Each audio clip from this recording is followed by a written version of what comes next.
The live stream of the Eric Zane Show podcast is brought to you by, right there, Green Clean Technologies.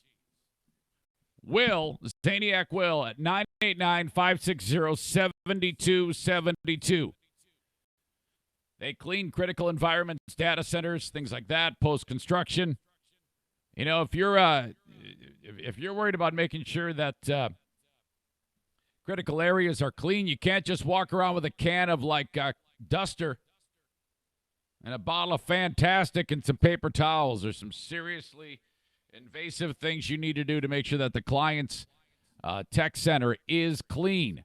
That's what they do at Green Clean Technologies. This is an industry that, frankly, there's not a lot of people that are doing it. You pretty much got Will and then maybe a couple other scragglers. If you need to get your data center clean, you need to call upon Green Clean Technologies, 980-560-7272. Thank you to them for being on board with the show. Kent County Health Department as well. During the pandemic, they remind you, of course, cough in your elbow, wear a mask if you can go out, social distance whenever you can. If you don't have to go out, don't go out. And all of those things to help keep others safe. West Michigan has kind of turned into a little bit of a hot spot. So the folks at the Kent County Health Department are hoping that we can make our way through this just like everybody else. They're reminding you to practice these things, and will continue to be for quite some time. Who knows? Maybe forever. I have no idea. The Kent County Health Department wants to make sure that you stay safe. And if you're hungry, no need to be hungry. The WIC program can help take care of your family. Reach out to them, 616-632-7200 for the Kent County Health Department. Thank you for being on board with the Eric Zane Show podcast. Here we go.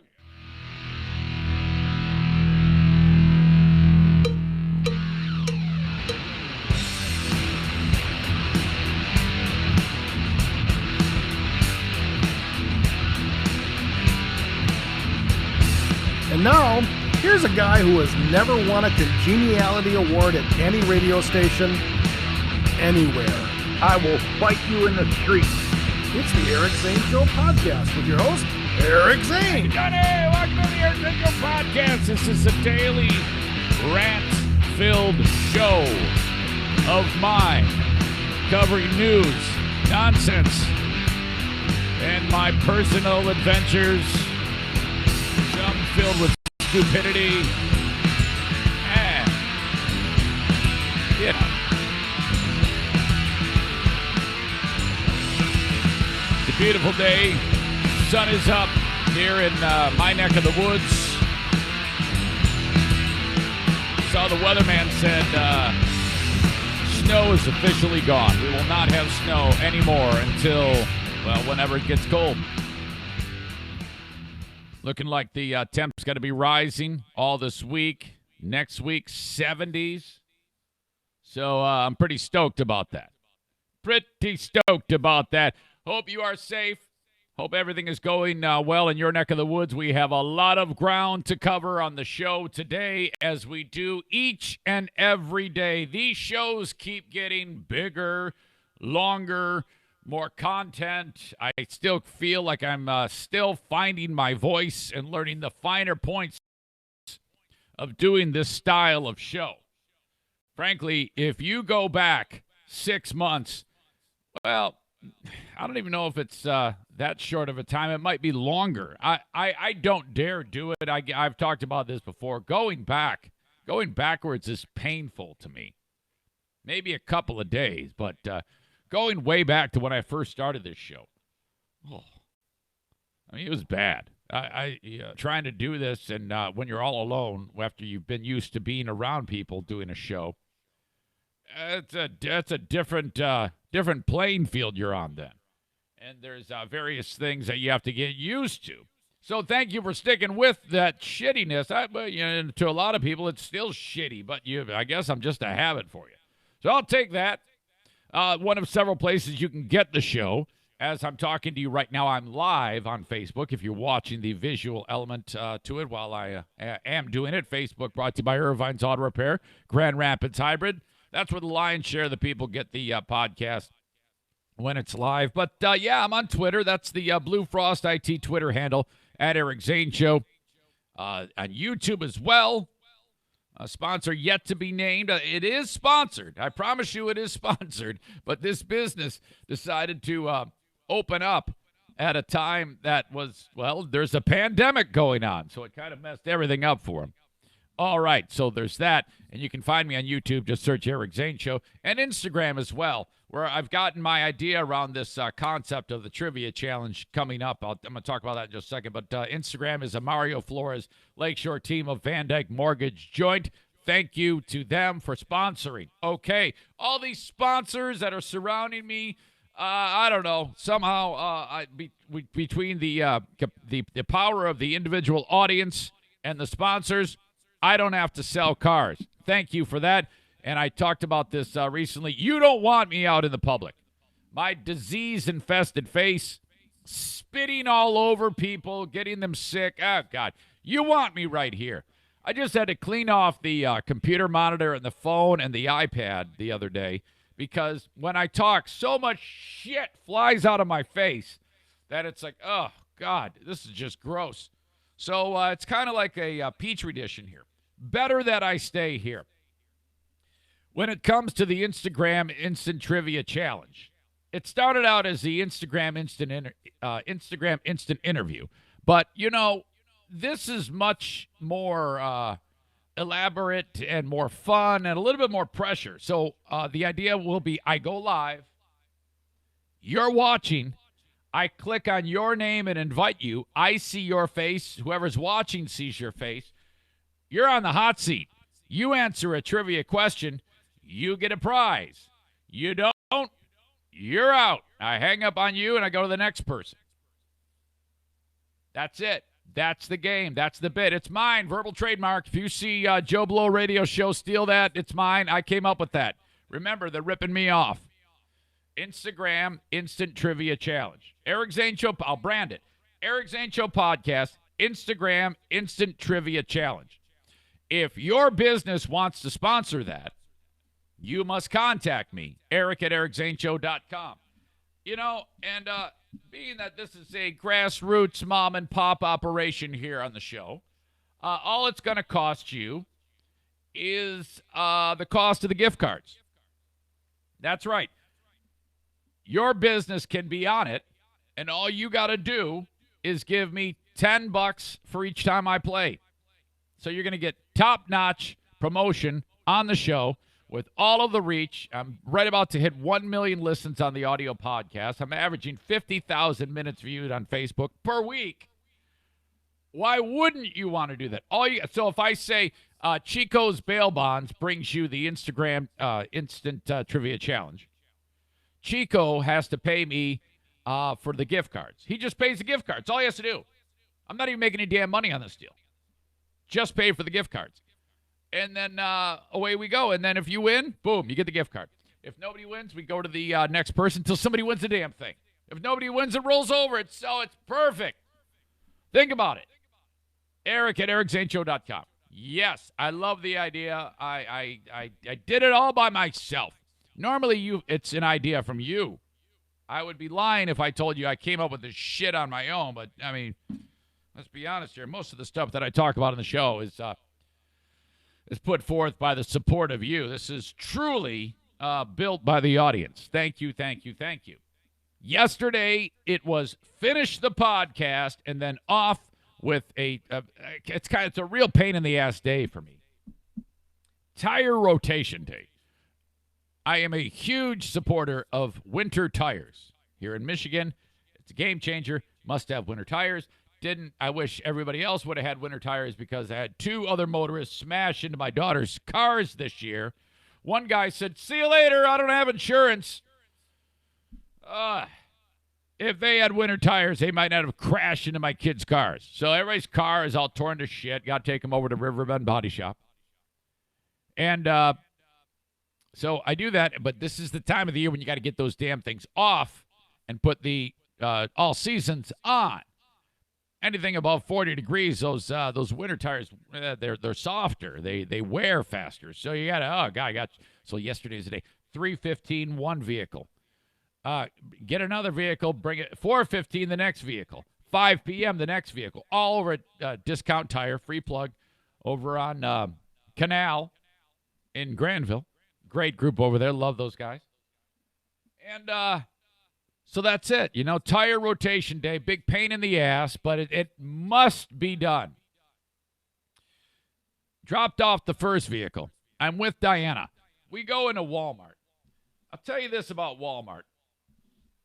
If there was ever a wonder about the intelligence of people at Walmart, I mean, you need to look no further than like the people of Walmart website to see that though just like any department store, I mean, you can get the same stuff at Meijer that you can get at Walmart. For some reason, Walmart attracts the absolutely most intellectually challenged people that you will ever see. They're the rudest. They're the most intellectually challenged. They're the people that look like they're missing a couple chromosomes, maybe like one tooth in their head, and they smell like shit. A lot of people that go into Walmart are like this. This is a fact of science. This is not being mean. It is 100% true, and that's it. And never has it been more on display that there's stupid people in Walmart than when you walk in and you're the only guy with a mask. Everybody there thinks that it's all a hoax. So I'm like, oh, God, this is just terrible. So, and then people are walking in front of you. One of the things I've adopted is when I'm in a store, I move slow.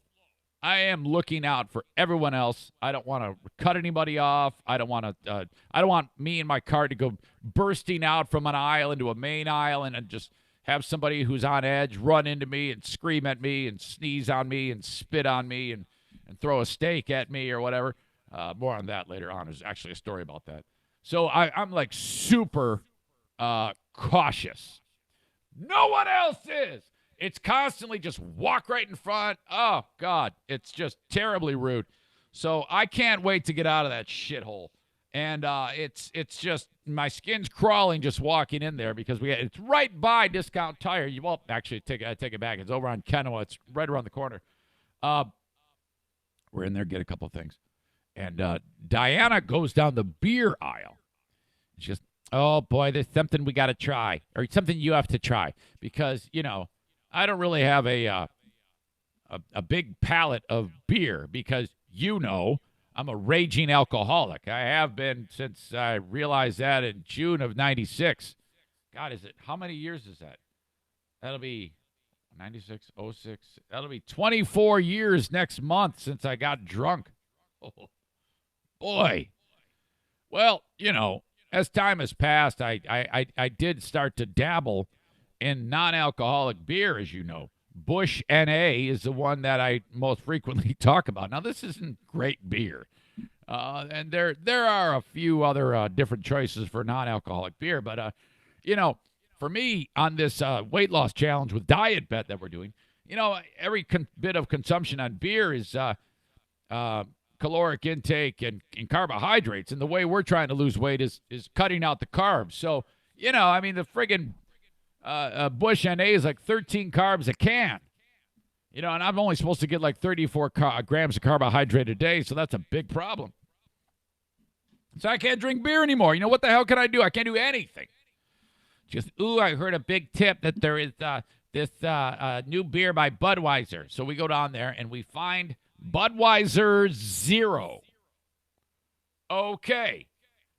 It says 0.0 alcohol because Busch NA actually does have some booze in it, like 1.0 grams, 1.1 grams of actual alcohol in a beer, which amounts to, I did the math, about a half teaspoon of beer of alcohol in a 12-ounce can, which is nothing.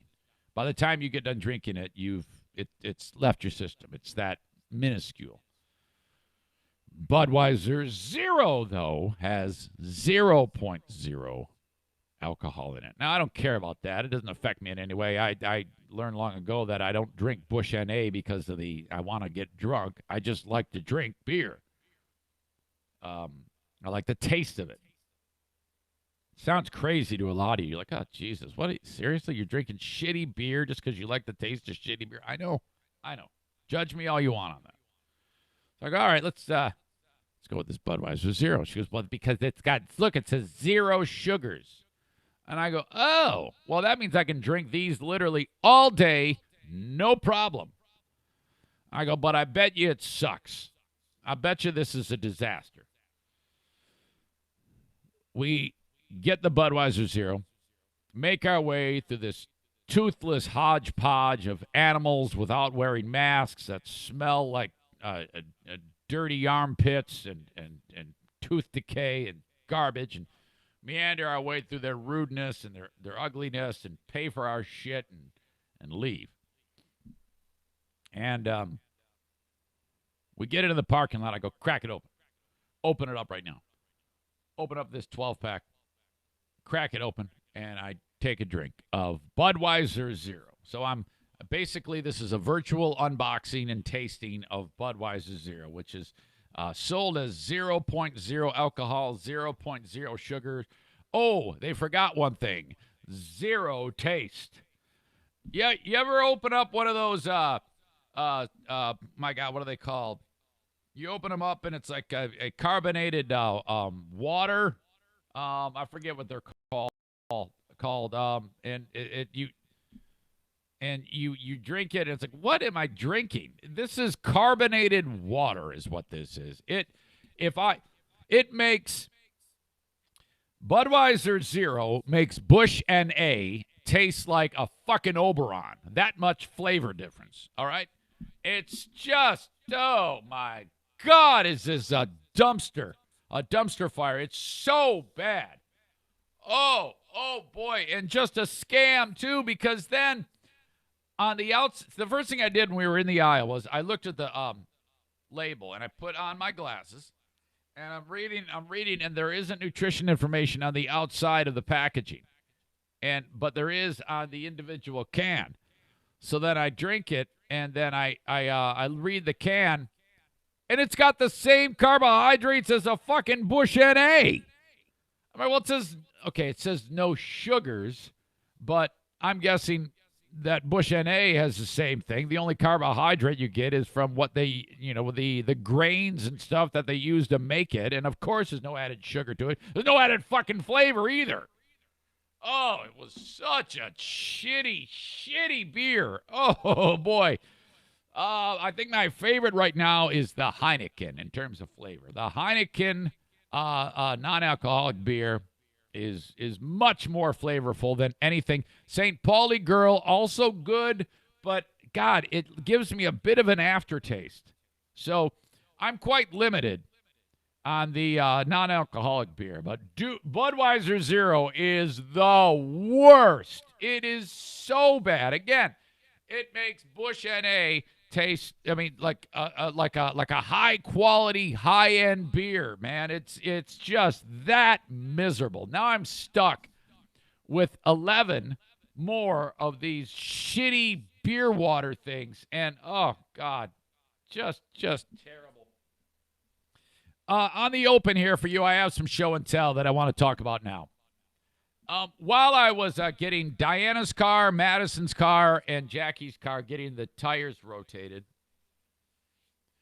I noticed that in the upper left of Jackie's windshield, it said that she had her last oil change in October of 2019. I go, wait a minute. Let's see. That's like 8 months ago. Now, I am also aware that her car leaks a bit of oil.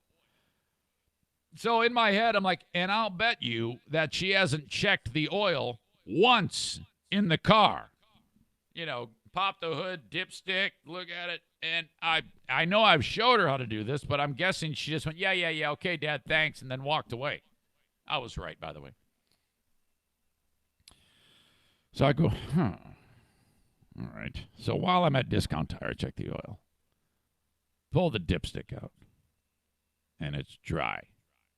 There isn't a bit of oil on the dipstick. Now, on the dipstick, you got that one spot between the two dots. And, you want the oil in there. You don't want it below it. You don't want it over it. And then after the dot, there's about another half inch of dipstick, maybe more. So, if the dipstick has oil on it on the spot outside of the sweet spot, it's like, oh boy, I'm down a quart. I gotta put a quart in there. Okay, get a bottle of oil, put it in there. The dipstick has no oil on it. None. So I walk my ass over to Lowe's on Canal because the car is right there as the tires are getting changed or waiting to get changed. And I go, where can I get the motor oil? We don't sell motor oil. And I'm like, wait, what? Yeah, this is Lowe's. You mean to tell me in this 5 football-sized footprint of a building, you don't have 1 foot by 1 foot area where you can buy motor oil? Nope. Why? What? That's you gotta get that at the auto parts store. I go, well, yeah, fucker. But I mean, you can get everything here. I can get motor oil at Meijer. You're telling me I can get it at Walmart. You're telling me I can get it at those places, but not at Lowe's? Nope. Well, that's stupid. Goodbye. Good day, sir. On the way back, stopped over at the boys over Advanced Auto Parts. Great group. I told them I was going to talk about this story. And so I'm looking to get some motor oil for the car. And then I go, I'm probably going to save money here. But before I get ahead of myself, I'm just looking. I get the oil, and I after I did a little bit of factoring in my head, which I'll talk about in a second, and I buy it, and then right there in the parking lot, I've got the hood open, and I put the oil in the car. So I'm putting a little bit in, checking the dipstick. I don't want to put more in than I'm pretty sure I'm going to use quite a bit, but I'm putting in a little bit, checking the dipstick. Putting a little bit and checking the dipstick. Now, okay, this is the show and tell portion of the show. So I will post a picture of this in the show notes of the podcast, of the audio podcast. And this is another, you must see this, okay? But for those of you that are watching the podcast, you're going to see it right now. So great, it all works out. It took a whole bottle of oil. And I'm going to show you that bottle right now. And you're like, well, Zane, what does showing a bottle have to do with it? Oh, I didn't say what size bottle. In front of me, in front of you, is a 1 gallon, 1 quart bottle. This is an oil change. This is a 5 quart bottle of oil. I didn't tell you that. The math I did and how I saved money was instead of buying a couple of quarts, I figured I'll just get a big bottle that you pour in when you entirely change the oil in your car, and then whatever I have left over, I'll have for the next time because the car is still leaking oil. But at no point did I think I would use the whole fucking thing. She's been driving around a car. Okay, now, you see if you can see this. You see how it's dark at the bottom there? That's the oil. That's how much is left. My gosh. This is how much it was full. It was this full, and we used this much oil into the car. Now, I'm guessing it's between 4 and 5 quarts. Maybe, let's just say 5 quarts for this V6 engine Mercury.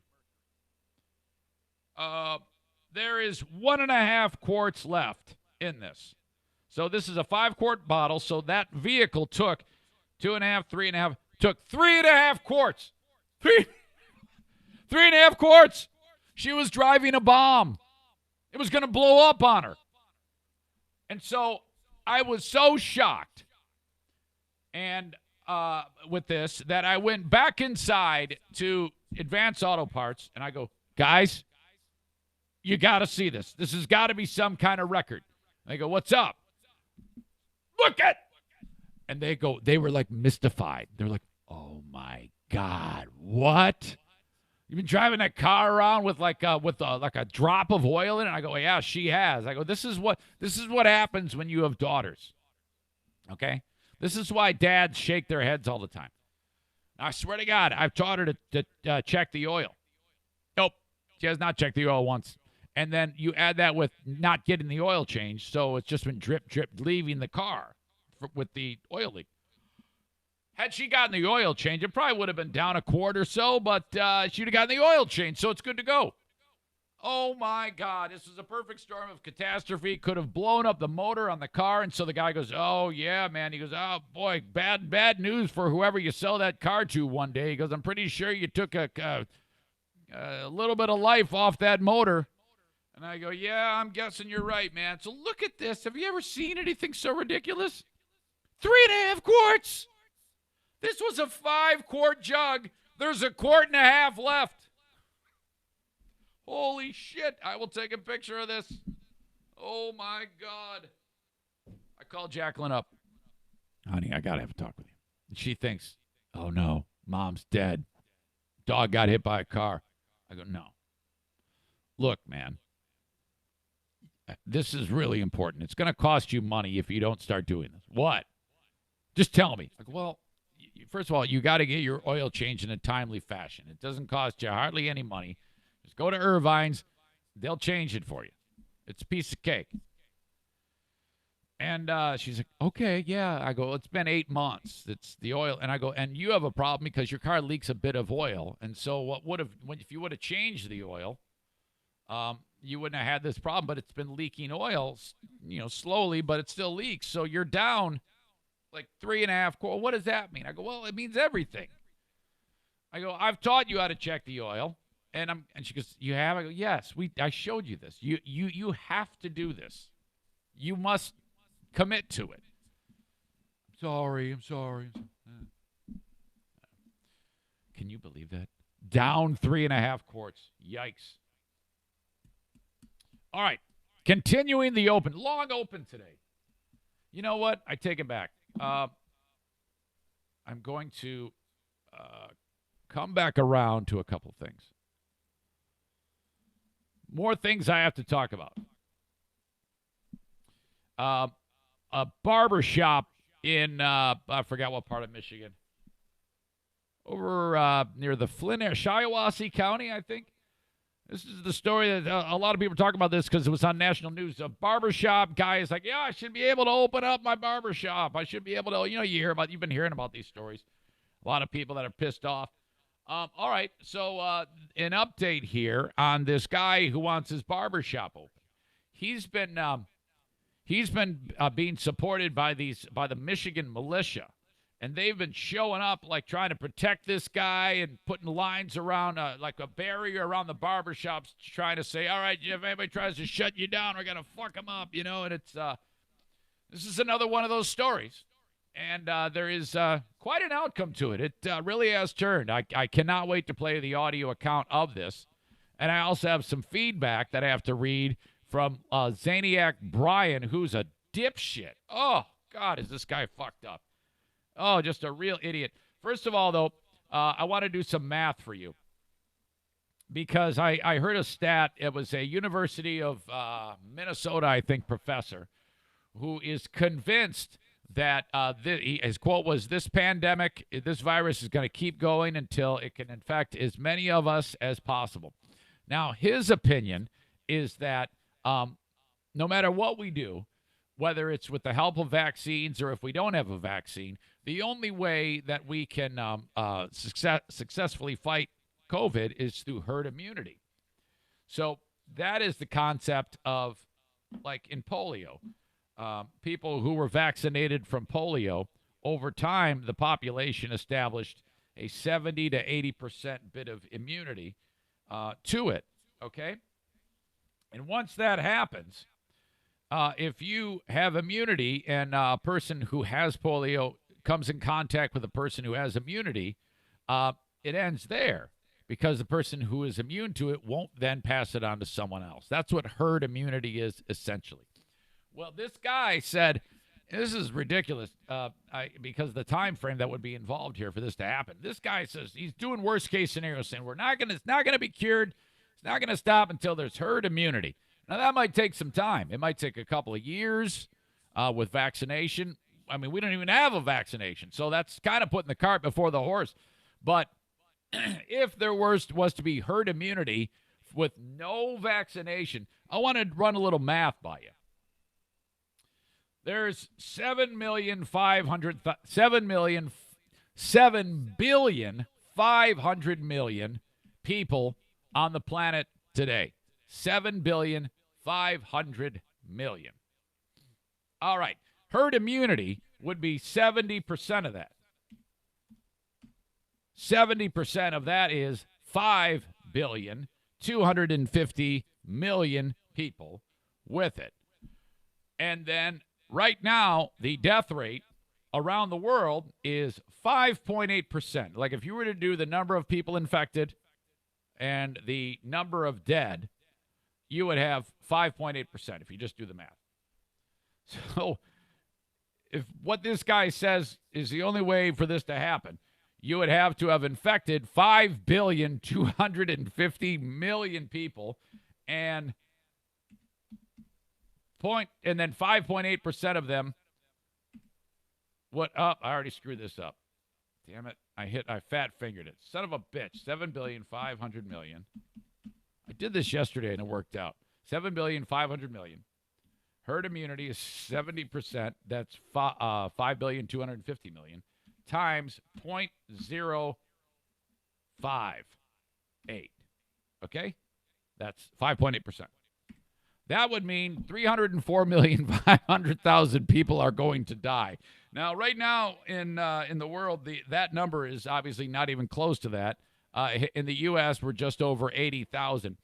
You know how long that would take for 304,500,000 people to die? But then, of course, the disease would then fade with herd immunity at 70%. This is without the help of a vaccination. I am proposing a massive, massive gathering of people, and then we all get it to just get rid of the time factor of this, because who has time to wait around for 304,500,000 people to die? However, we're probably not going to have to wait that long because herd immunity will be established by a vaccine before you know it, so fear not, and that many people won't die. But if there was no vaccine, that would take decades for this to happen. I have a small business shout out I want to get to in just a second. But first of all, the Open is brought to you by A&E Heating and Cooling. Senor Martinez, you can reach him at 616-516-8579. You can get an AC tune-up. It was $89, now $79. Call him up. Say, tu madre es una puta, and he'll say, yeah, ha, ha, ha. He's going to laugh his ass off when you know forbidden Spanish. And then you call him up, 616-516-8579. Get a AC tune-up ASAP. It's getting warmer. He's going to schedule you, and then you'll be in business with A&E Heating and Cooling. Also, save 10% when you mention that you listen to the show. By the way, you must mention that you listen to the show to get the $10 off.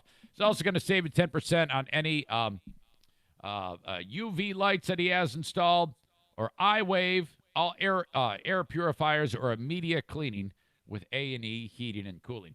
I've got T-shirts. The guys get shirts. EricZaneShow.com. Get yourself a T-shirt today. And, of course, Irvine's Auto Repair, Grand Rapids Hybrid. That's where Jackie should have gone to get her oil changed. And then I wouldn't have the problem that I had earlier.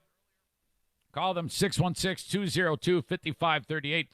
I just got an email from Zaniac Nate, and it, boy, I tell you what, man, he's a true example of how he's taken my sponsors, and whenever he needs a sponsor, he calls upon mine. If he is in need, okay?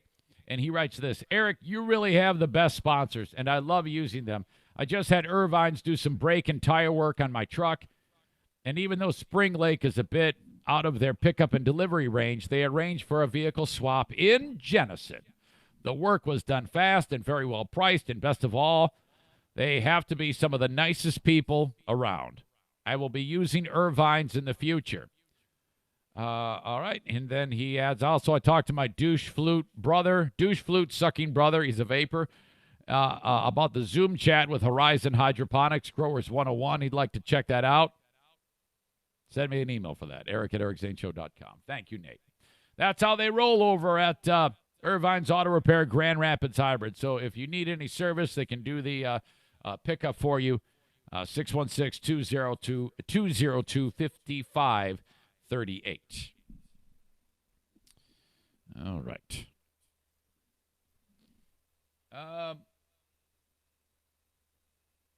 Okay. Got another Eric Zane Show podcast. Small business shout out to take care of. This one is in the community of Nashville, Michigan. And I really like the looks of this place. I'm inviting in a guy by the name of Mike Fedorov. Not like the hockey player. It's spelled differently. Oh, it says Mike is unavailable.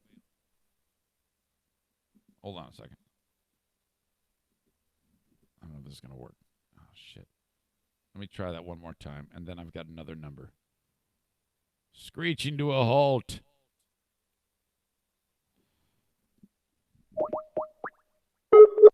That's shitty. Hold on. Plan B. One-man show. This is how it goes.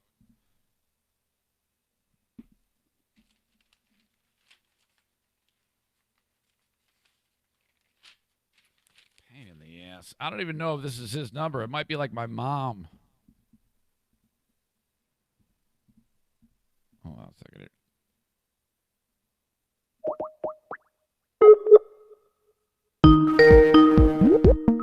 I don't even know if this is the dude.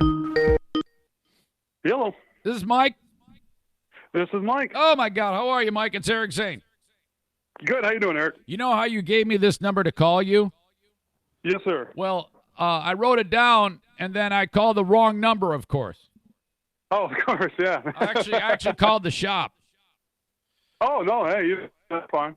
Okay, so Nashville, Michigan is where 66 Unique Antiques is, correct? That is correct. I said that right, yes?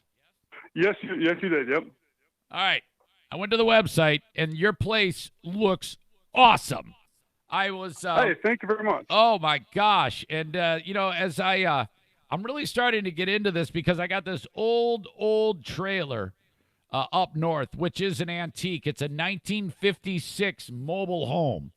And I'm nice. Okay. Yeah, I'm trying to flip it, and I want it to look old. I mean, it is old. It's very pristine, but I gotta give it a little bit of a fresh coat of paint. But what I want to do is I don't want it to look in any way new. I want it old. And your type of place is the type of store facility where you would find stuff like that to be able to outfit that type of a thing. And you get collectors from all around the world coming to see you. Isn't that right? Oh, absolutely. Yeah, you got everybody from especially in the Midwest, obviously, but we get people that travel up from Ohio, Indiana, Minnesota, Wisconsin. I mean, we get them from everywhere. How'd you get into antiquing, having an antiquing business?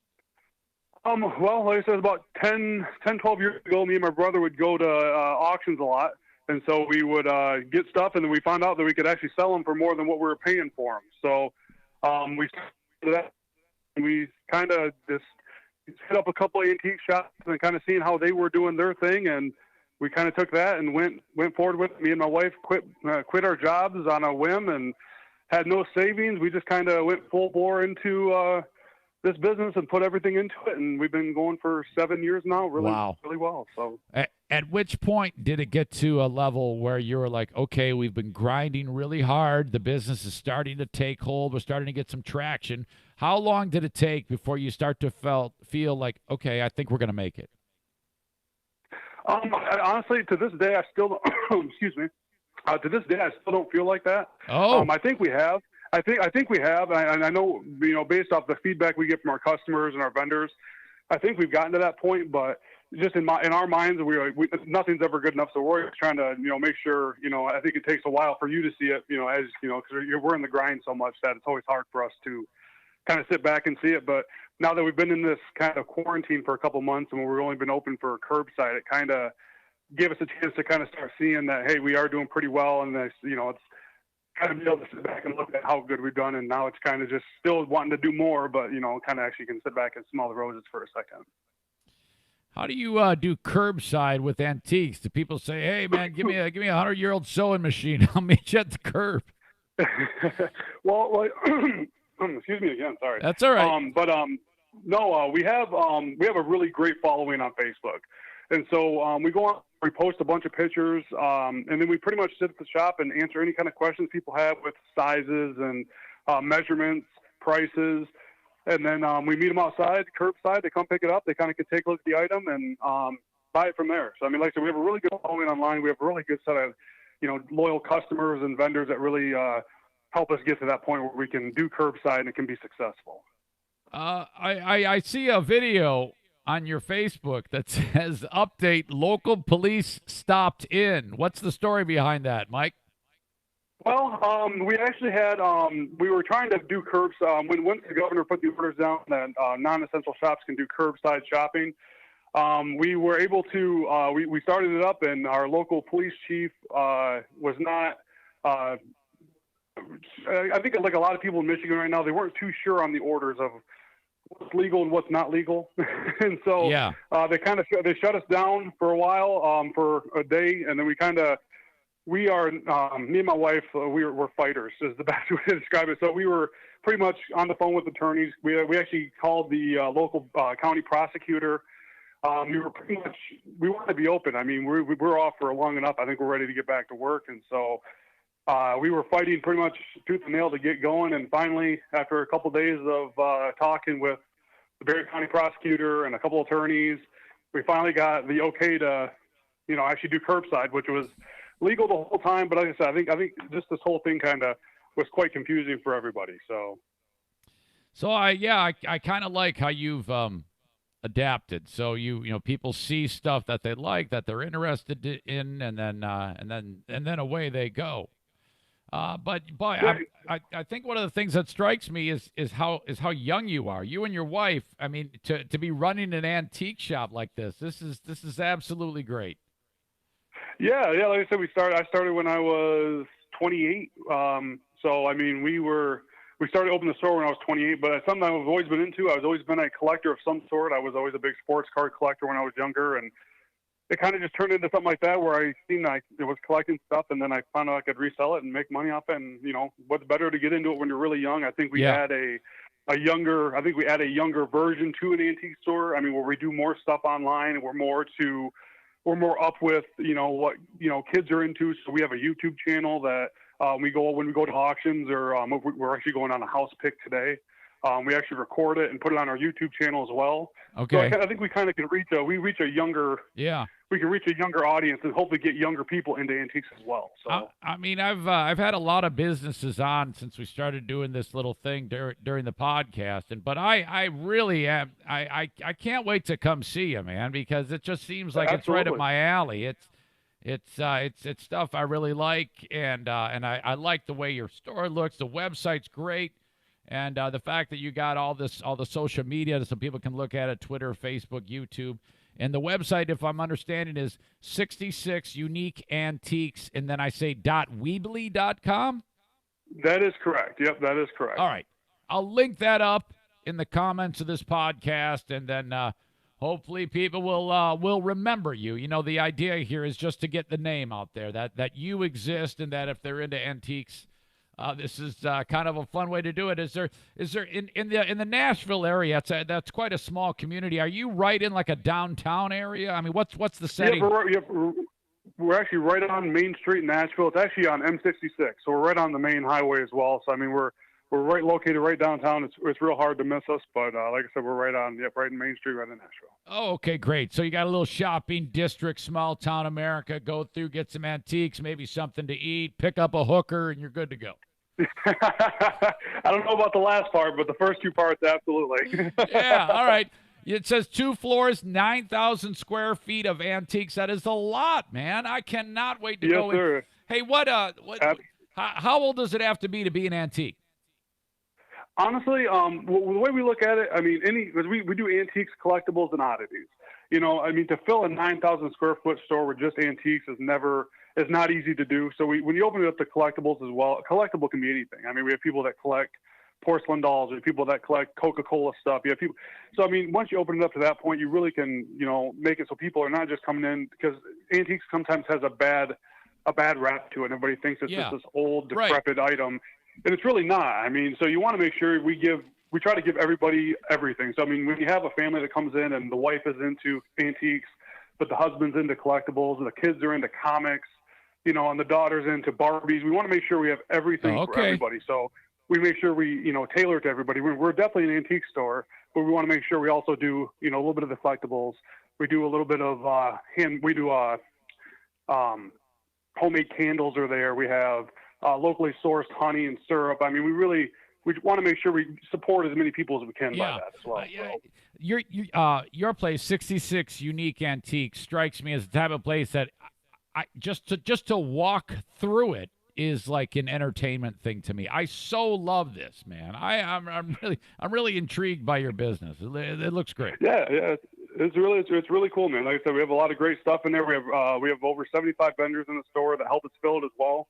So I mean, every place you go to, you're gonna get someone else's different feel of antiques as well. So I mean, you really get a chance to see a little bit of everything, especially a lot of Michigan items, a lot of local items. I mean, you get a lot of older items that you really don't get to see, out in your everyday life. So, Mike, do you get the idea that we're starting to get to the end of the line here on the what do you call it, executive orders? You think we're getting close?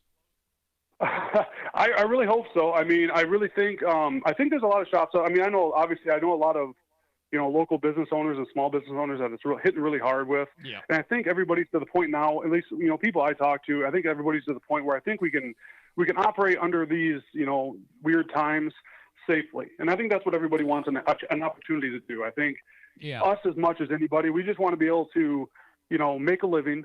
Because I mean, like most of us, we have either a hard time getting unemployment or a hard time, accepting, to live off the government pretty much. And we don't want that. We want the opportunity to be able to operate safely. We want to make sure we can protect our customers as well as anybody else can. And we always look at like, if Walmart can sell a lamp, there's no reason that we can't sell a lamp just as safely. All right, man, I appreciate you very much. I think you're doing a great job over there. It won't be long till you're back having a great time interacting with your customers that you love. Mike. Hey, Eric, man, thank you so much for having us on. And like I said, I love what you guys do. It's awesome. Like I said, man. Thank you guys so much. Well, the pleasure is mine. I've gotten to know a lot of fantastic people like yourself. Give my best to your better half and the rest of the people that are helping you out. And you're going to do great. I can't wait to come see you, Mike. It's going to be fantastic. I can't wait either, man. Thank you very much. Okay, buddy. Talk to you later. Yeah, see you later. See ya. That is Mike Fetteroff. I keep thinking hockey player. Sorry about the weirdness when I was calling earlier the wrong number. What an idiot I am. You'd have missed out on all that awesomeness. Mike's a good guy. I wish him nothing but the best. And I tell you, hell, all the times that I'll bet you I could wander around up north, up in Grayling, and find my dad's old Falstaff beer bottles out in the woods, clean those bad boys up and sell them to Mike. Hey, Mike's like, hey, man, we need some antiques. Can you go rummage through the woods and find some more of your dad's garbage? Woo. Fantastic. I got a guy who lives by me, actually, right just down the street. Dude's name is Jamie. And I actually have mentioned this before, maybe not in this podcast. Speaking of antiques, his grandpa owned a old school golf filling station, gas station, but old school. And people died, passed on, property was sold, and all of the equipment somehow wound up in my neighbor's hands. He took all of the equipment, including the building, the pumps, the sign, everything, and built it. It was dismantled, brought it over here, and then built the damn thing in his backyard. He's got a golf gas station, all antique. Holy shit. It is absolutely great. So I'll link these dudes up. There's, I shouldn't say dudes. He's got a beautiful wife. Mike's Place, his website, at the show notes of EricZaneShow.com, and it'll be in the news of EricZaneShow.com. All right, where am I? I can't get my brain here. Mike referenced it a little bit. about getting back to work. And I think that, I mean, as we're winding down, we still have a couple weeks until people can officially go back to work. Michigan is really getting squashed on the cases. There's like 450 new cases yesterday, and the deaths is at an all-time low since in a long time. I mean, it really has. And the country is starting to. There's a couple of hot spots. You know where the hot spot is? Nashville, Tennessee. Kenny, holy, hey man, yeah, I love it. I love it that it's a hot spot. You know why? Yeah, because people are dying. Because they're dead. I'm kidding. I can't even say that with a straight face. So it's that was the goal going in, and I know that as it's been talked about a lot, to keep people from working or to let them go to work. And I think that as we slowly start to get back to it, I think that people are really going to be careful. And I think that if they're not really careful, we could wind up in an even worse predicament until there's a vaccine.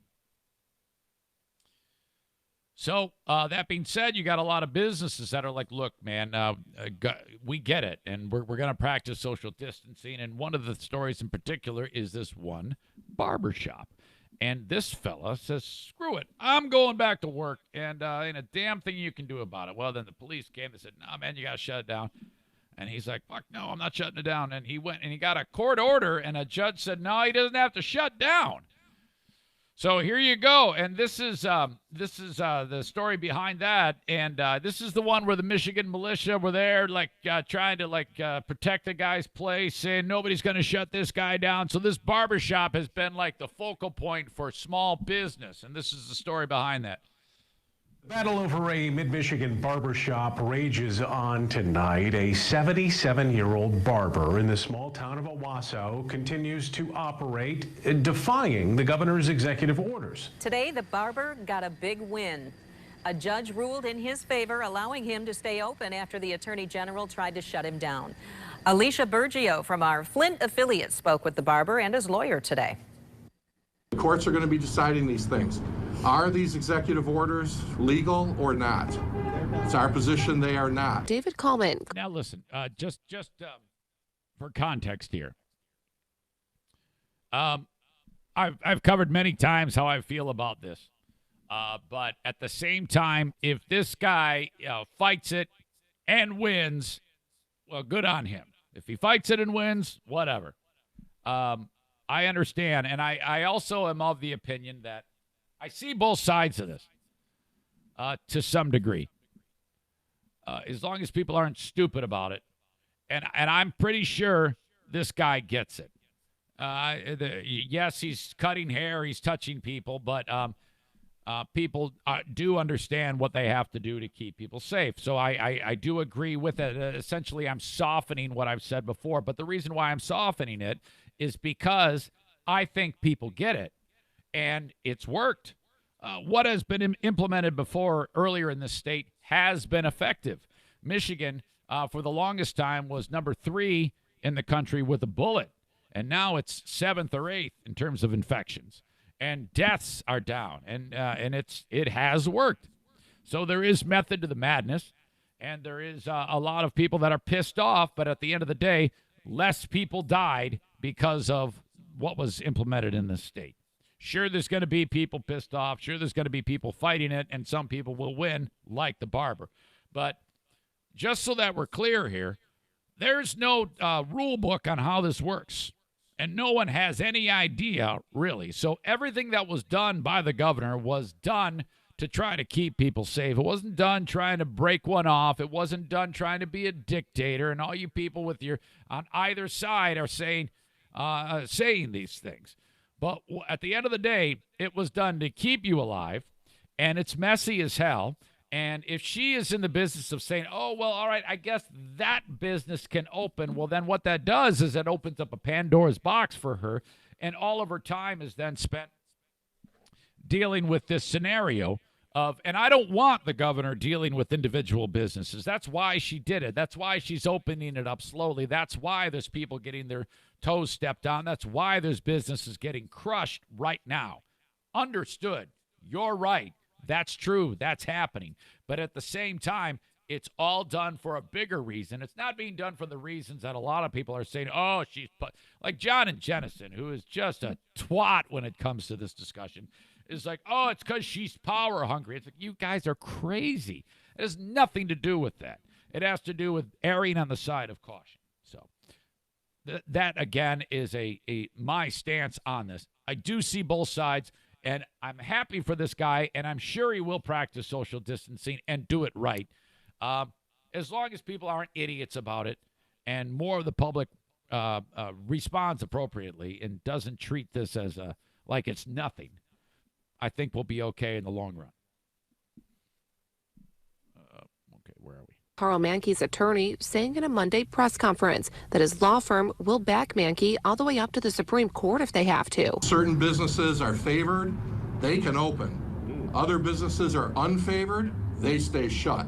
Yeah, you see, that's bullshit. It's not about favoritism. It's about need, and, not everybody is going to be served to their needs. This is a pandemic. It isn't about, oh, I favor you. So that's a horseshit thing. It might appear that way, but it's not true. And their businesses get destroyed. Yeah. That's what we're fighting in this case. Last week, Mankey was given 2 citations from police and a health protection order demanding he cease operation or he would be shut down. Well, we really got the B team on the reporter here. On Monday, his sign is still flashing and Mankey is still up and running. I had to get back to work.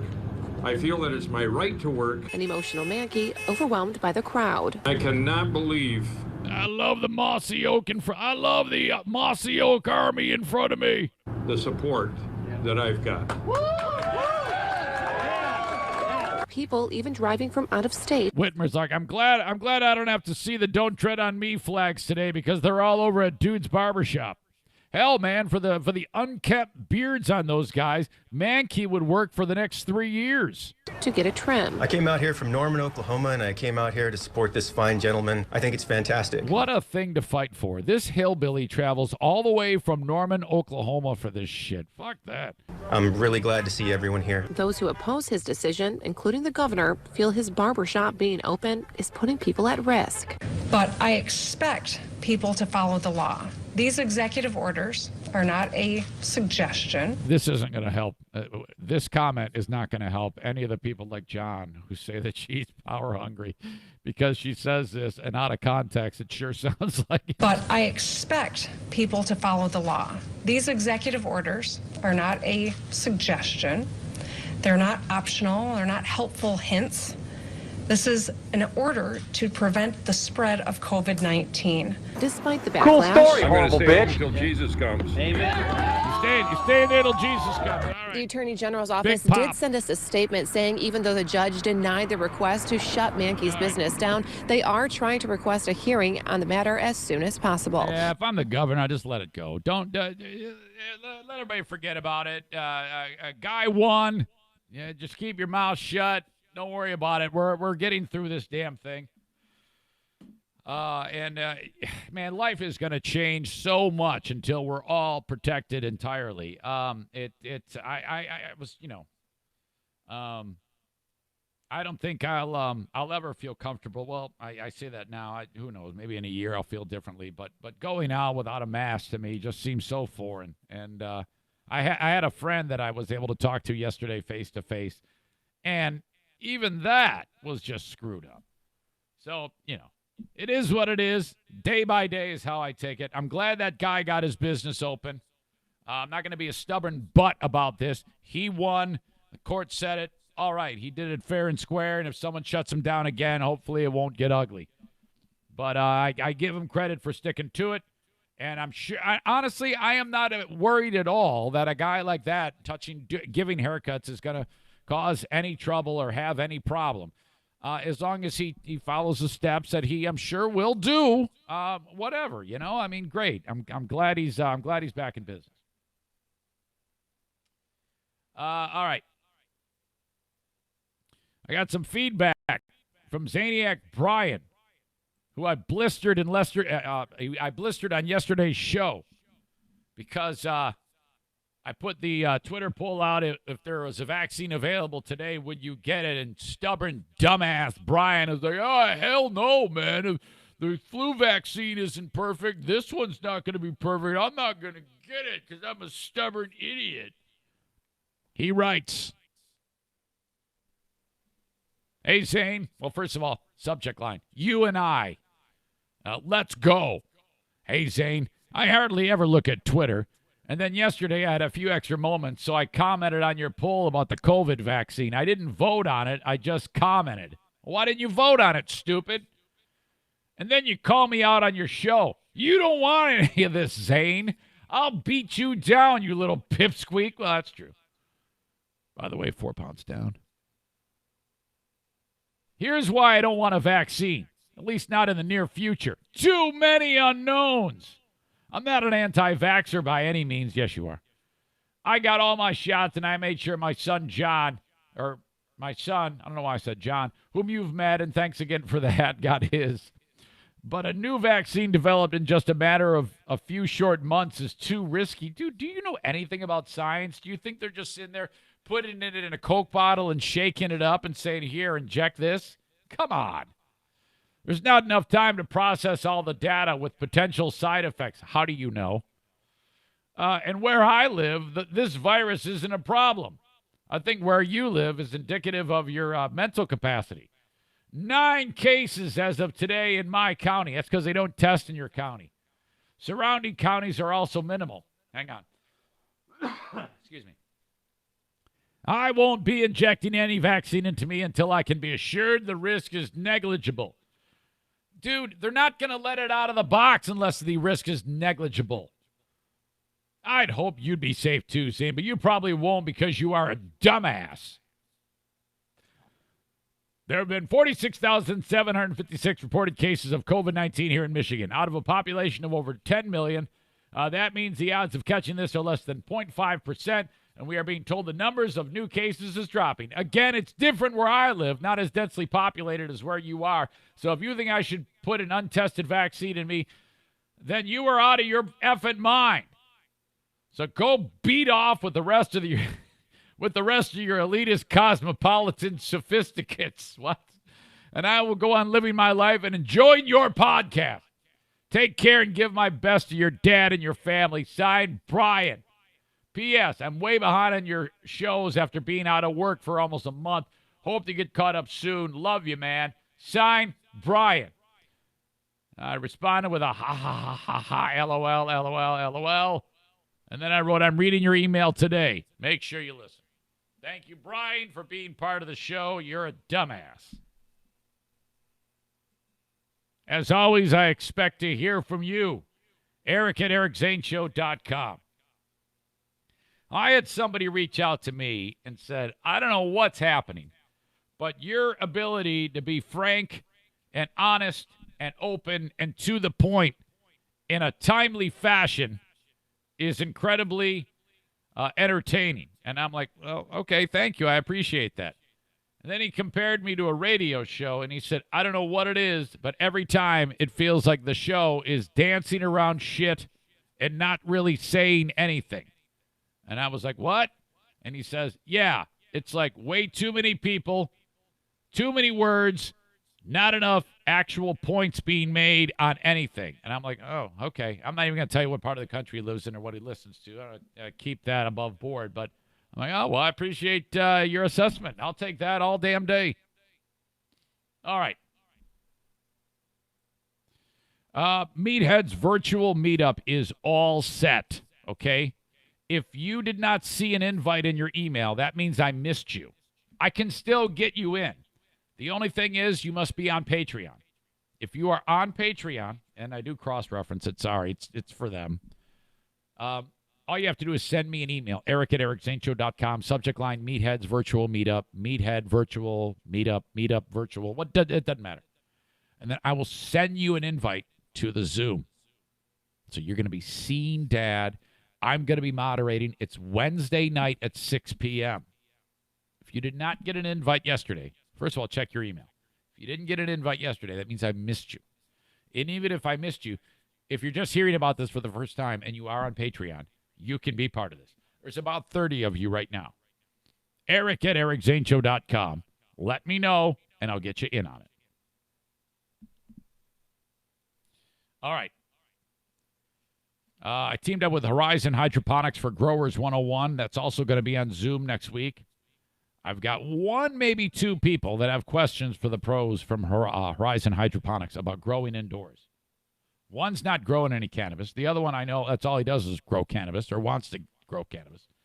So I'm going to have this Zoom, and I'm inviting you, and this is open to anybody who wants in. If you've always had questions about what to do, or maybe you're thinking about starting this hobby up of growing your own buds indoors, I mean, some of these communities, these states where it's now legal, like Michigan, is the tip top. I mean, Michigan makes Colorado look conservative right now. You can do just about anything with cannabis in Michigan. It is a huge industry now since it was legalized here. So you're going to want to join me on this. It's going to be a lot of fun with John from Horizon Hydroponics. He is the sweetest dude in the world. You're going to love it. Eric Zane Show Podcast presents Growers 101, Growing 101 with Horizon Hydroponics. Again, send me an email, write Horizon, write Growing in the subject lines, just so I know. And I still have that $100 gift card to give away to TC Paintball. I'm giving it away Friday. If you want in, you got to, again, send me an email. Subject line, paintball. I'm having a giveaway. There's only a handful of people that are in on it. Some nice person anonymously threw $100 at Rick and said, have Zane give this away on the show. Very, very kind. So, hell, even if you're not into paintball, you win that $100 from TC Paintball. Give it away as a gift. So you must reach out to me, Eric at ericzaneshow.com, if you want in on the giveaway, okay? The next thing I want to talk about in the podcast is remembering Bear Vasquez. Bear Vasquez is known as the internet sensation Double Rainbow Guy.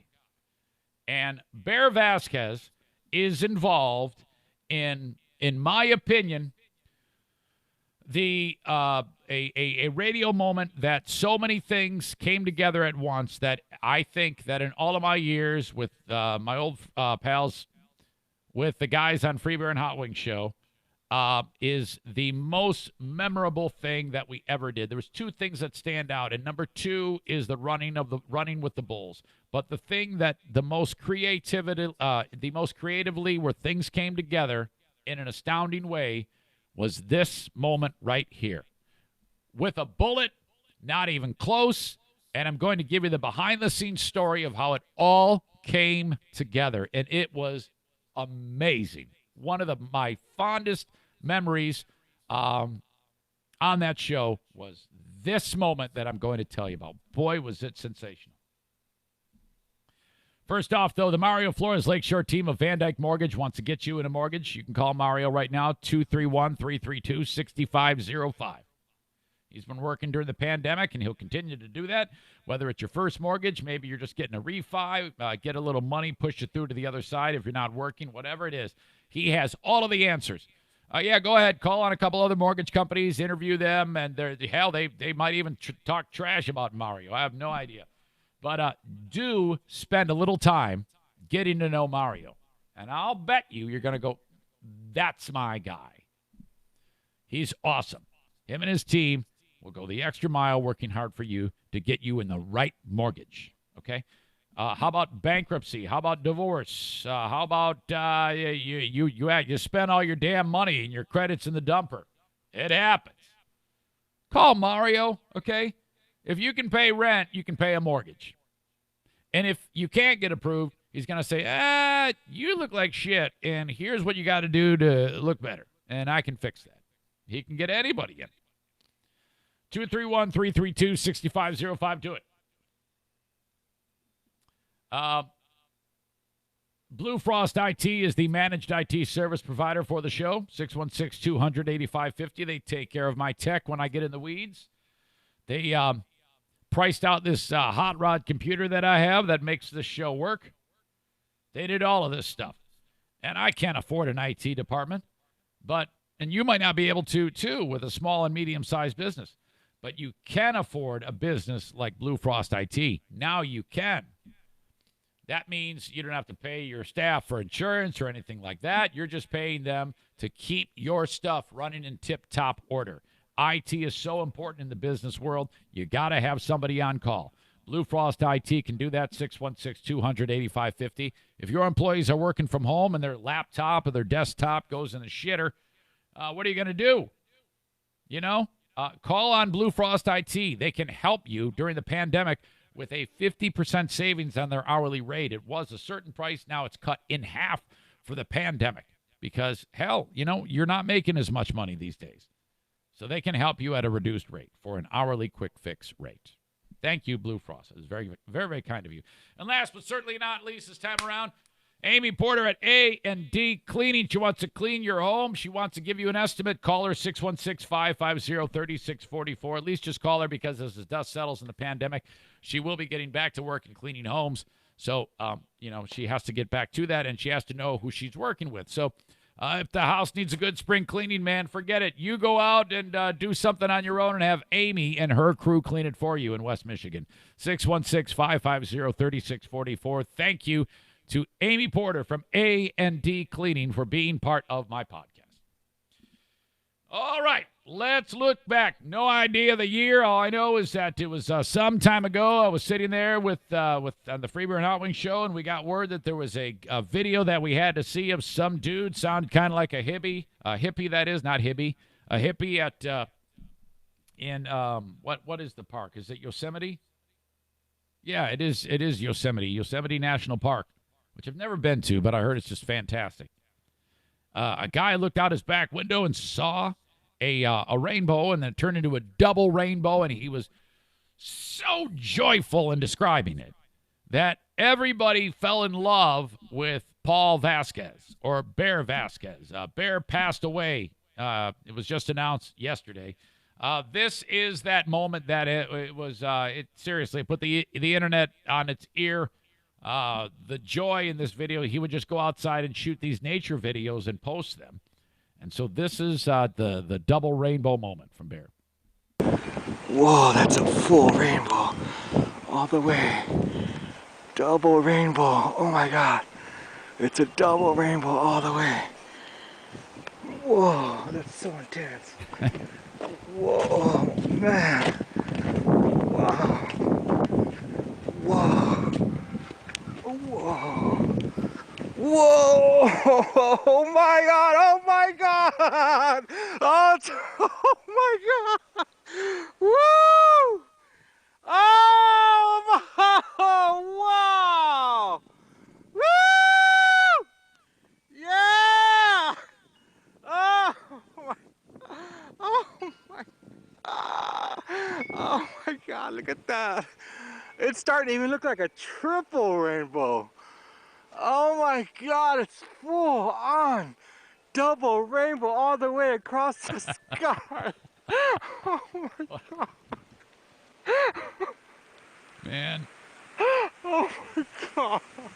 He's weeping. He's weeping. Oh, He's probably stoned. God. Bear smoked a lot of pot. You hear the wind chimes in his hippie house. What does this mean? What does this mean, he says. Oh my God. Oh. Oh God. It's so bright. Oh my God. It's so bright and vivid. Oh. As far as rainbows go, it did look great. Oh. It's so beautiful.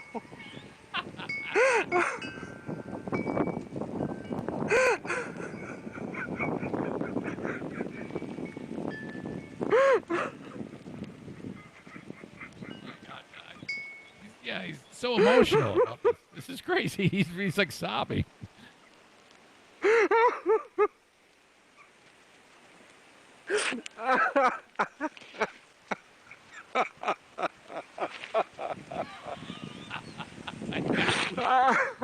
Incredible.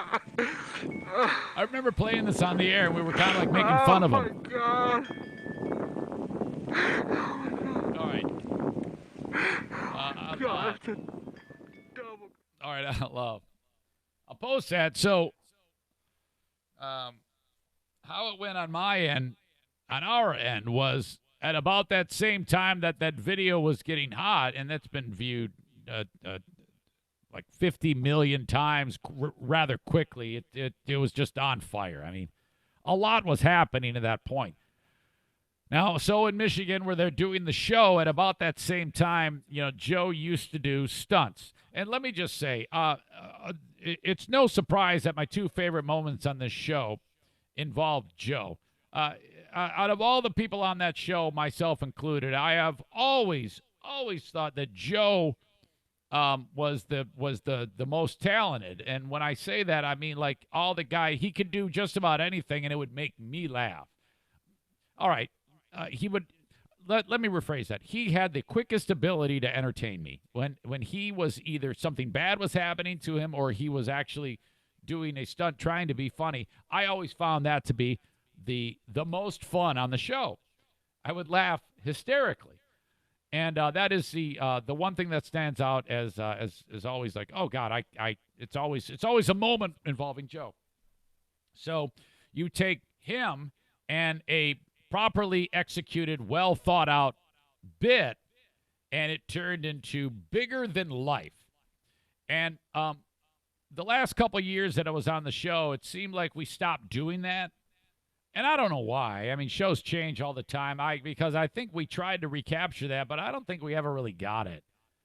And that might have contributed to that feeling that I had said some time ago that I don't know, it just didn't feel right. It felt like we were kind of like walking in too deep a sand, to me. Just a personal opinion. But before that, we did stunts like this. And this one was a fucking caper. It was a fucking adventure that was so fucking powerful.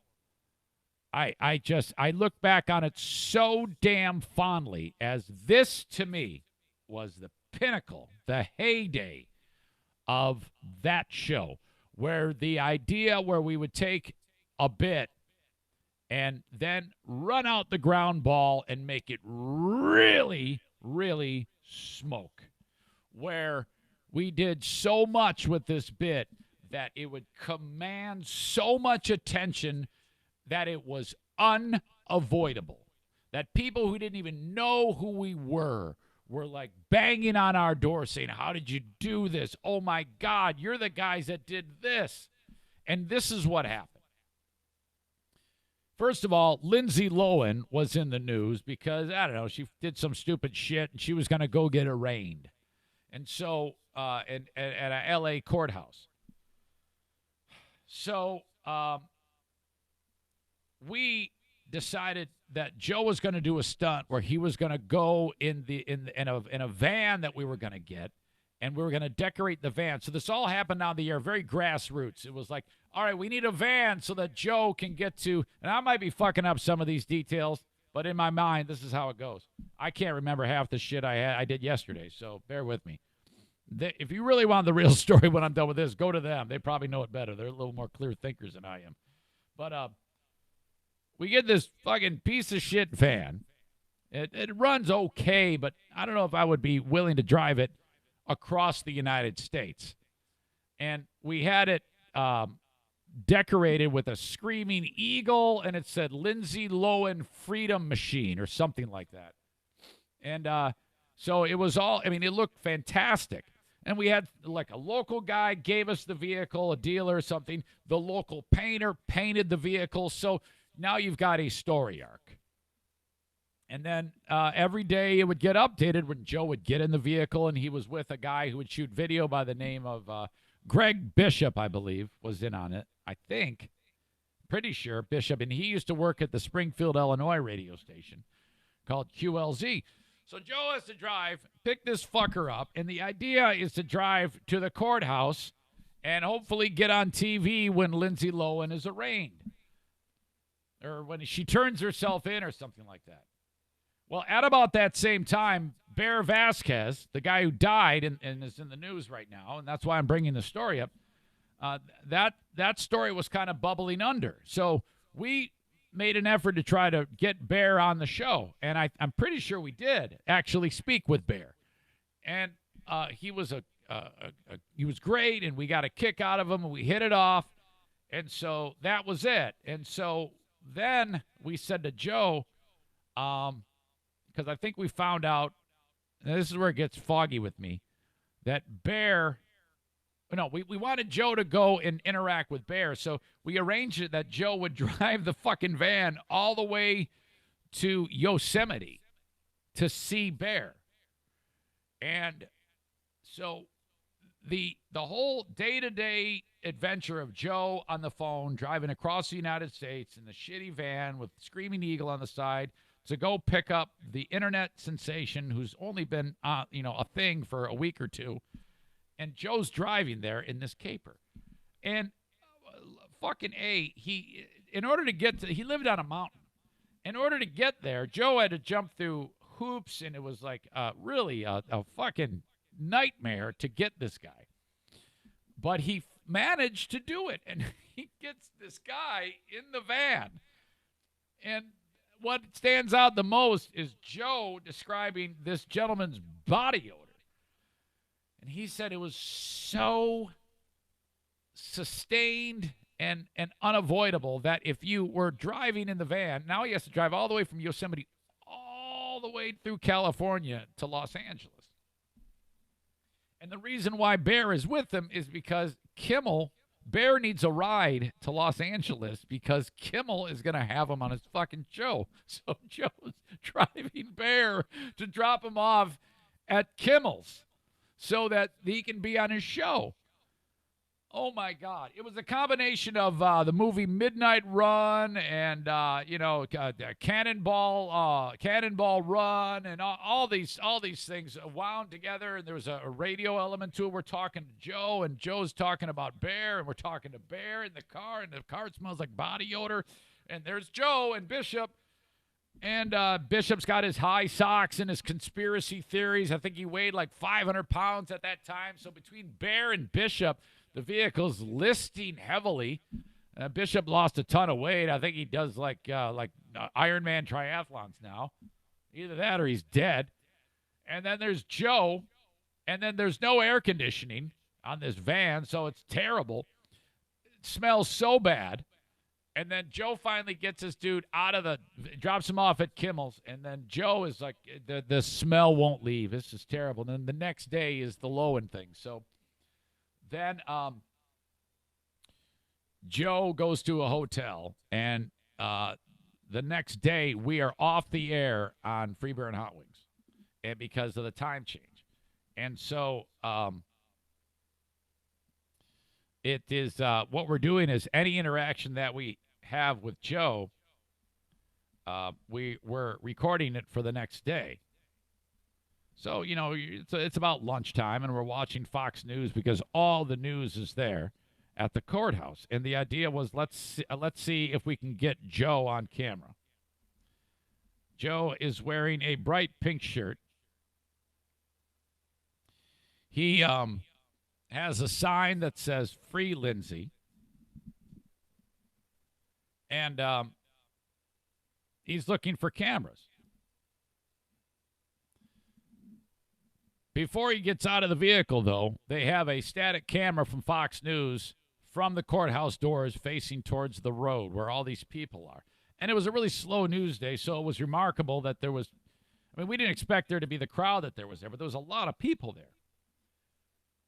So then as we're just watching Fox News, and to record this for the next day's radio show, we see the van drive by across the TV. And we go, Joe! And it's a little bit delayed. We go, Joe, you just drove by. Holy shit. Park the van right there. So Joe parks the fucking van in the shot. You can see the Screaming Eagle. He and Bishop get out of the vehicle. And Joe wanders over, and all he's going to do is photobomb. And we are watching Joe as he photobombs on Fox News. We're talking to him, giving him direction. And it was absolutely incredible. It was a culmination of this caper. I remember there was a moment when Lindsay Lohan's dad interacted with Joe because Joe's acting like a crazy fan, and Lohan's dad loves Joe because he so is acting like he loves Lindsay Lohan. We can pick this up now. This is from the Fox News broadcast. Now, you will hear a reporter doing his thing. Behind the reporter is Joe. Joe has the sign up over his head that says Free Lindsay. You will notice, and I will link this up for you, Joe's looking around, and he's not sure what camera to look at because there's a lot of stimulation coming at him. But we're in his ear saying, no, fucking right in front of you. The one right in front of you. See that guy doing a report? You're right behind him. Stare at the camera. And then he'll get focused on it. Once he gets focused, that's when he starts screaming. So you'll hear this play out as this reporter is doing his report about Lohan. Then you'll hear Joe, and then there's a moment when the reporter gets done talking, and he's finished his thought, and he whips around and looks at Joe, and Joe has this look on his face like, what? This is so much fun to relive. Oh, my God. And then they throw it back to the studio, and that's it. And that's about all I remember of this. So I'll link it up in the show notes so you can see what I'm going to play you the audio from right now. And it was the culmination of my favorite thing that ever happened when I was on the radio at that show. Facility here at the Beverly Hills County Courthouse, and that's for an undetermined amount of time, where she will then be transported to the Linwood Correctional Facility, where she is going to serve out her sentence. That's the same facility that Paris Hilton spent time in. A number of other celebrities have done time there as well. And interestingly, we don't know. We think that she's probably going to be brought out of the back of the courthouse. So these are the yahoos that I was telling you about, John, that are here. Some of the protesters, whatever. A very interesting crowd outside the courthouse here, as a spectacle indeed, with all the media from around the world here. Casey Stiegel, tough duty, and I hope the good citizens of Beverly Hills are going to be able to sleep and breathe a bit more easily, knowing that this motoring menace is going to be off the roads, at least for a little while, Jenna. The gentleman behind Casey certainly had a strong message, dressed in pink there. And Trace Gallagher has been checking out some of the other folks and what they have to say online. This guy, Trace, the weather, this guy's strong of a laughing. sentiment online as we just saw with that young man? Yeah, very, very much so. I think that guy, by the way, was the Jimmy Kimmel guy, wasn't he? The guy who kind of jumps in the shots and says, "Free Lindsay." I think that was him. We've got very few. Yeah, that's the thing. I forgot that part of it. After Joe dropped Bear off at Kimmel, Kimmel sends his guy, I forgot the fucker's name, he used to show up at all shit like this, do similar stuff. That guy thinks, and he was there. That guy was there, but he thought that Joe was from Kimmel's show. The world here. Interestingly, we don't know. We think that she's probably going to be brought out of the back of the courthouse. So these are the yahoos that I was telling you about, John, that are here. Some of the protesters, whatever. A very interesting crowd outside the courthouse here, as a spectacle indeed, with all the media from around the world here. Casey Stiegel, tough duty, and I hope the good citizens of Beverly Hills are going to be able to sleep and breathe a bit more easily, knowing that this I am so overjoyed that I was able to share how that went from my perspective with you. And just to see that now, it was just great fun. That was a special time. It was different then, you know. I mean, we kind of had a focus of that underdog the show did. Everybody made fun of us because of our name, but you know, but more and more people were giving our show a shot then, and you know, it kind of did what it did. That's great, and I'm really proud of moments like that. Excellent execution. Everything worked out, and man, and then Joe. There was a couple times he got frustrated with Bishop. There was some rage out moments it was all part of the whole scenario, the whole storytelling element of that bit. And then they had to drive back, and they drove back through, I think, Death Valley or some shit like that. And there's no air conditioning. I mean, this is a part of the country where it gets to be about 115 degrees. And he's driving back in this fucking beater. And I don't even know what happened to the vehicle. It's incredible. Fun to look back on, and I hope it was fun for you. And I'll link up the videos from those. You'll be able to go back in time with me. Check it out at your leisure. You'll be able to find it at ericzaneshow.com in the news and also on the show notes of this podcast. Okay, now listen up. Patreon happens a little bit after the show. Now, there's a lot of things that you have at your that you can utilize and have fun with on Patreon. Meathead's virtual meetup, that's yours. You can take part in Fear Bunker Trivia on Friday. We draw new names. 10 of you will join me in a trivia contest with $50 on the line, plus Sugar Mountain from Little Debbie Snacks. That is for you when you sign up for Patreon. Not to mention Smarter Than a Former Drug Dealer Trivia with Dale. That's a $25 prize each week, and I won't give you the results of yesterday's matchup. I don't want to spoil it for you just yet. Every week that game happens. You can see and hear it all if you're a member on Patreon. And I give you an extra podcast every single day of the work week, okay? It's part of my job.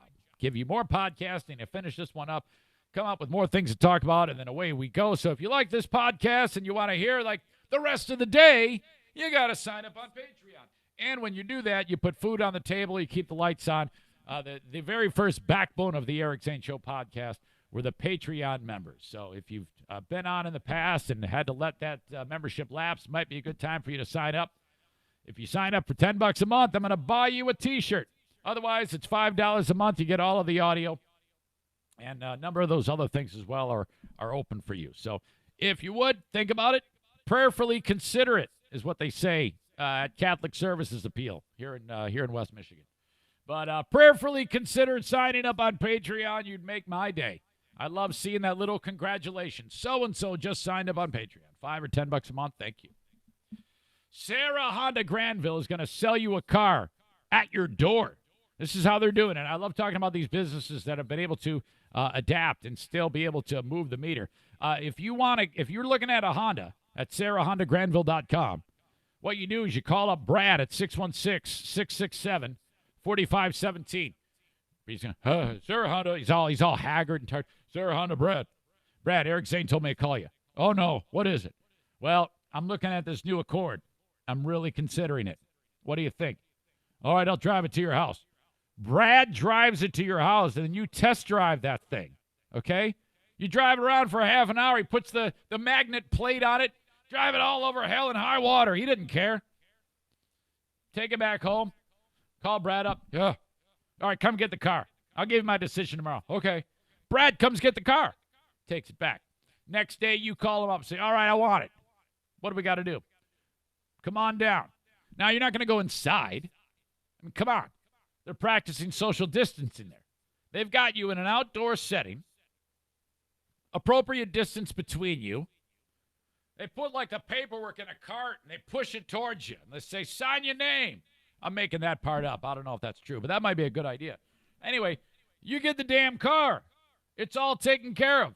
If you want to get a car at Sarah Honda Granville, what's my problem? 616-667-4517. They're the best. It's the official car dealership of the Eric Zane Show podcast. I've been buying cars from these guys since I moved to West Michigan. And once you get a Honda, you're going to have it for like 500 years because they run forever. Hang on. All right, I got two more sponsors for you and then more podcasting. If you're like me, you want to carry your pistol, but you don't want to do like that open carry horse shit. I can't stand open carry. What do you want to do? Be a target whenever the bad guy shows up? If he sees you with your dumb gun, guess who he's going to shoot first, knucklehead? You got to hide that thing. It's going to cost you $125 to get the certification. What's the problem? You're going to learn the safety. You're going to learn the right and the wrong. You're going to learn the legality. You're going to do shooting practice if you're new to this. That's with Prince Army. Okay, the next class, June 4th. That's a Thursday. It starts at 6 p.m. You get done in the evening. And then you come back Saturday at 1:30 p.m. for the back half of the class. Okay? taking new students right now. Just call them at 616-204-1705 or click on the link at ericzaneshow.com in the sponsor scroll.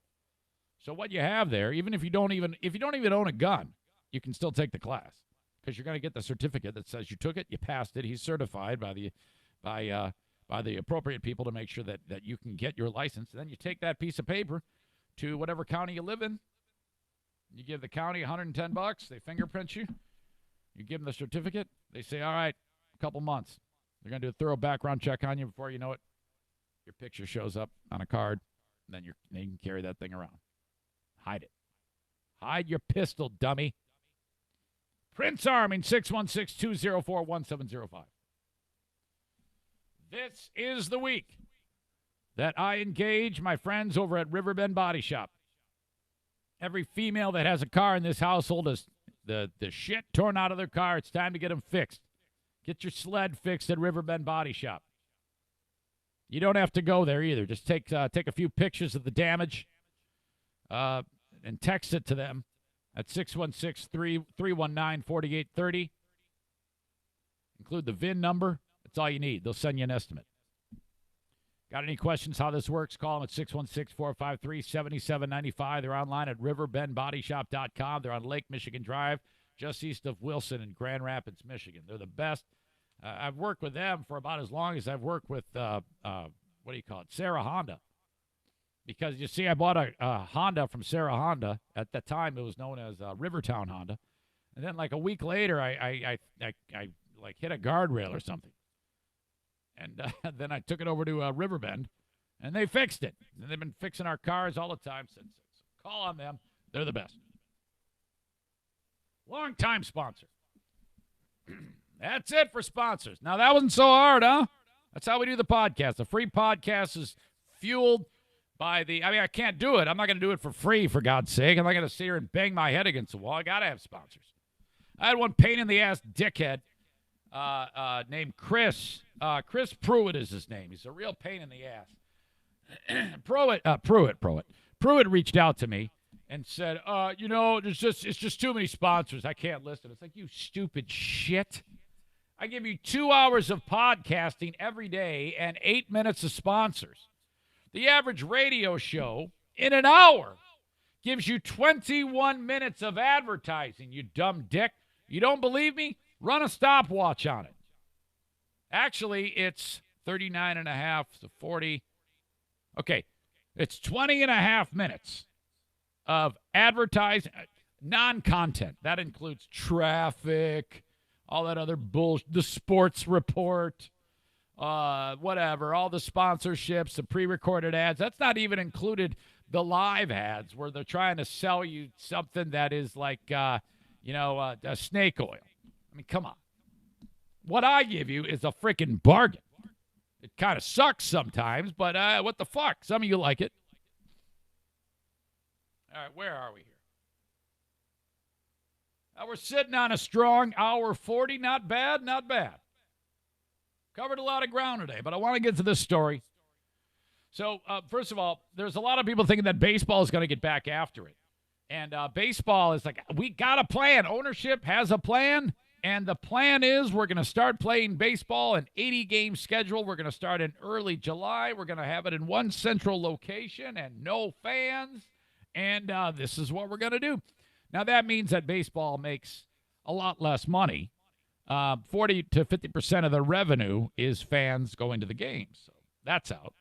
But that's better than nothing. But what they're not considering is the players.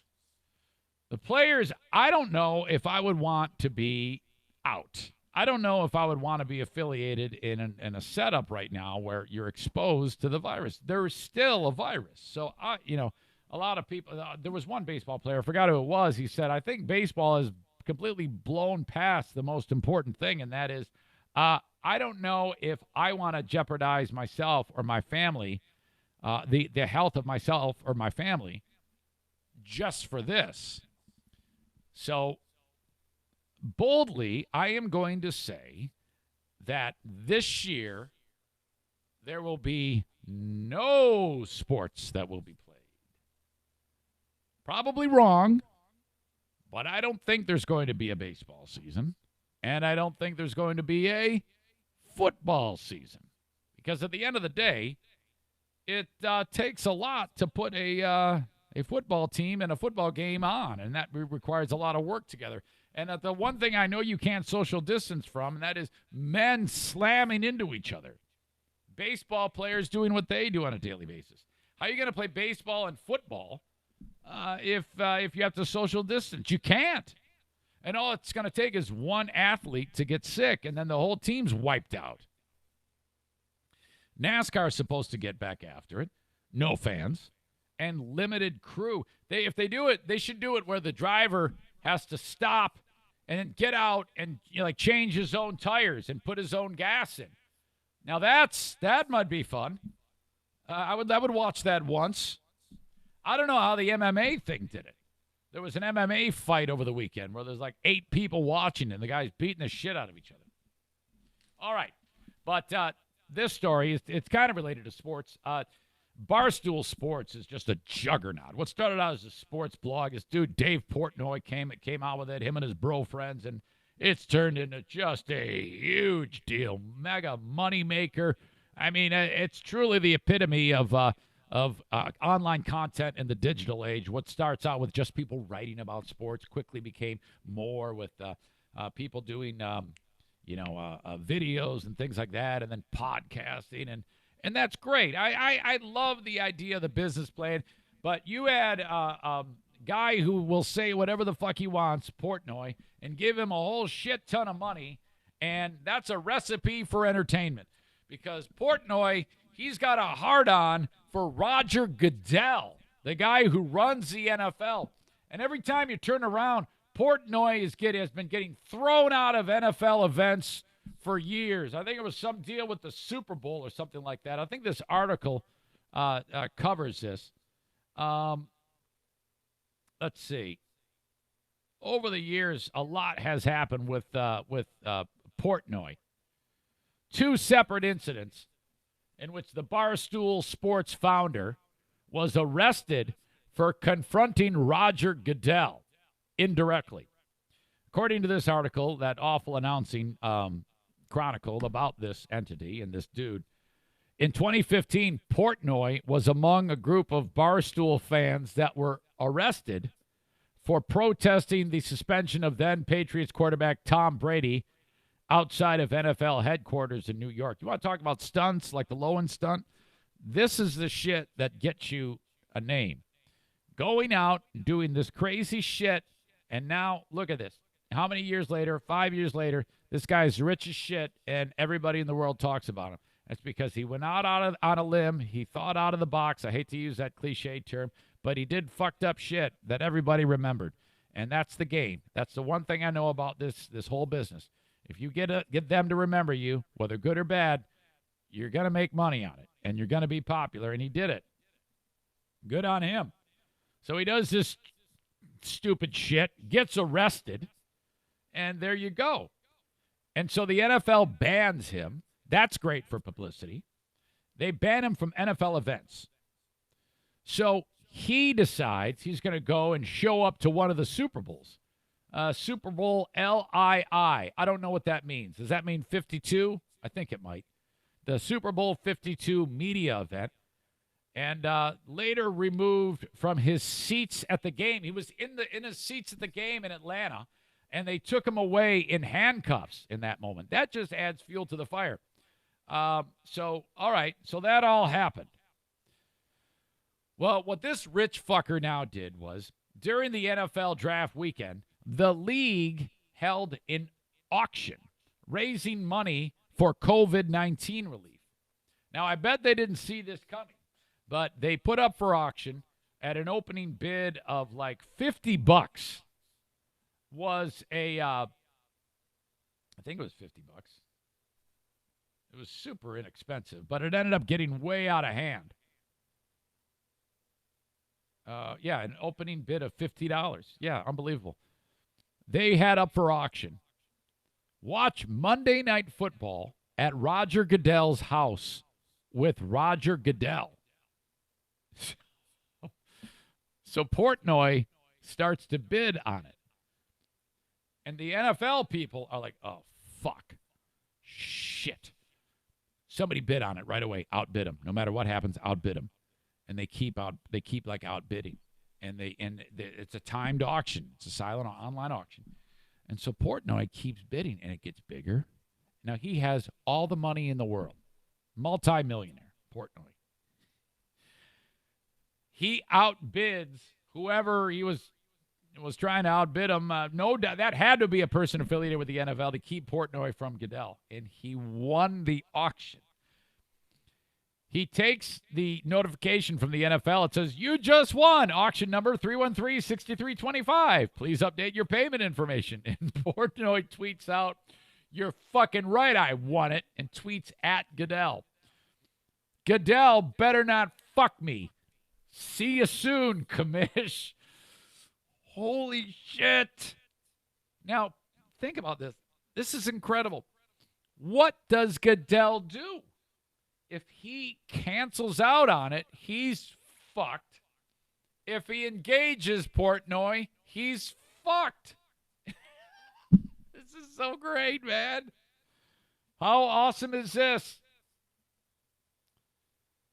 All right, so it's very, very, very bizarre. Portnoy is stoked. He says he's bringing a camera, a GoPro camera, so the world can see this. He tweeted out a video of him wearing a shirt. It was the one of Goodell sporting the clown nose that Barstool. Apparently, it became quite popular. And a lot of NFL coaches even wore it because they don't necessarily agree, I guess, with Goodell. Matt Patricia of the Lions wore the damn shirt, and so did Sean Payton. So, I mean, this is weird. Portnoy held one of his signature emergency press conferences to announce that he'd won the auction. In that video thing, he wore a Fire Goodell hat during the video. So it's not like he's playing nice. Like, this is tongue-in-cheek. He fucking hates that guy, and he won the auction to go to his house. What do you call it? Portnoy wrote, $250,000, $250,000. That's how much this cost me, said Portnoy. Good charity, great charity. I'm happy to give the money. Let's fucking help people. Let's go watch some football, Roger. I've got questions, and we'll have all day. Football takes, what, 3-4 hours? No handcuffs, no jail. I paid fair and square. I won. $250,000, me and you, Roger. Let's put that money to good use. You know, I'm happy to donate it. Let's talk. Oh, holy shit. The article writes, putting aside this may be a nightmare scenario for Goodell, Portnoy is right. If this is legitimate and there's no reason to think it isn't, he participated fairly in the auction, put up the winning bid. He should be able to watch football with Roger Goodell in his basement. Can Goodell really turn this down and risk the embarrassment of Portnoy causing an uproar and possibly threatening to take $250,000 away from charity? Sure, it could be an embarrassing situation for Goodell either way, especially if Portnoy wears the GoPro during the get-together as he says he will. What does he look? I think he looks worse if he reneges on it. Oh, man, I love this. Regardless of what you think of Barstool Sports' awful announcing rights, and this is a competitor to Barstool, a potentially hilarious situation virtually guaranteed to make one of the most powerful men in professional sports squirm. Whatever photos and video come from Goodell and Portnoy meeting will be memorable. This is what happens when you take a creative, I don't give a fuck guy with a great attitude and does not give a shit and give him millions of dollars. This is what you get. Awesome storylines like this. I fucking fully endorse. I don't even like Portnoy, but I love this story. Congratulations. Actually, I kind of like Portnoy now. After how this is unfolded, I'm starting to become a fan of this. I wish I had this type of clout. That is awesome. Well, now, if you keep supporting the podcast, I will have this type of clout. No doubt about it. I have no fear in my heart. I know that with your support, this show will continue to grow, and I am just so damn lucky with that. What do I want to leave you with? Oh, my God. What's it going to be? Where's that one song that I like? Oh, John, Not Today. Yeah.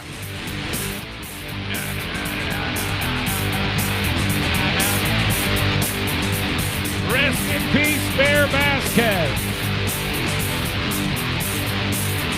I wish you all well. Hope you're safe today.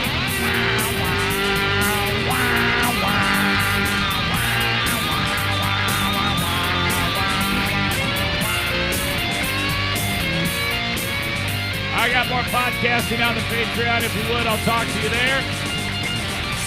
Till next time. Bye-bye.